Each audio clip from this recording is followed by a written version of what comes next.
Саламатсыздарбы? 22 сентябрга карата күндү маанилүү жаңылыктары менен тааныштырабыз.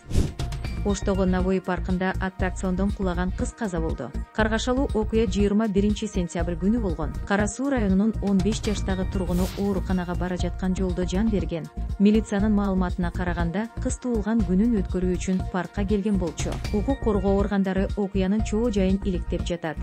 2026 жылы апрелде жана октябрь айында бала бакчада иштегендердин айлыгы 2 баскыч менен көтөрүлөт. Бул тууралуу 22 сентябрда билим берүү министри доктор Кендирбаева билдирди. Бала бакчанын тарбиячылары жана алардын жардамчыларынын айлык маанасы боюнча суроону министрге жогорку кеңештин комитет жыйынында депутат Дастан Бекешев узатты. Бирок майна канчага көтөрүлөрү боюнча так маалымат айтылган жок. Министрдин айтымында мамлекет башчысы Садыр Жапаров дагы бул боюнча убада берген. Эске салсак, августтун аягында президент Садыр Жапаров Ош шаарындагы Валентина Терешкова мектеп-интернатынын ачылышында быйыл агартуу кызматкерлеринин эмгек акысы көтөрүлөрүн айткан.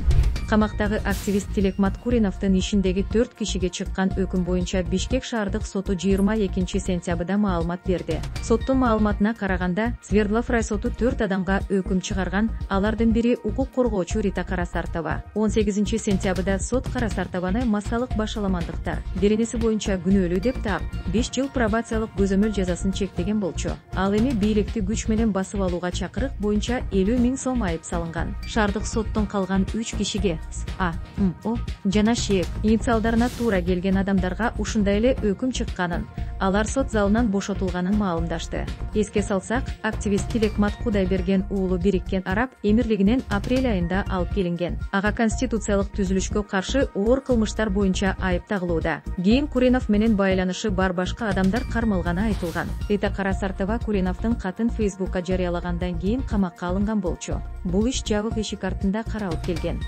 Бириккен Улуттар уюмунун адам укуктары боюнча башкармалыгы Кыргызстандагы акыркы соттук чечимдери боюнча анын ичинде клооптун мурдагы 4 кызматкерине, укук коргоочу Рита Карасартовага чыккан өкүм жана укук коргоочу Камет Узиевдин камакка алынышы боюнча тынчсыздануусун билдирди. Билдирүүдө мындай кадамдар укук коргоо ишмердүүлүгүнө жана эркин медианын ишмердүүлүгүнө оор кедергисин тийгизери айтылат. Буга чейин клооптун мурдагы кызматкерлерине чыккан өкүмдү Amnesty International журналисттерди коргоо комитети чек арасыз кабарчылар жана адам укуктары үчүн эл аралык өнөктөштүк уюму сынга алган.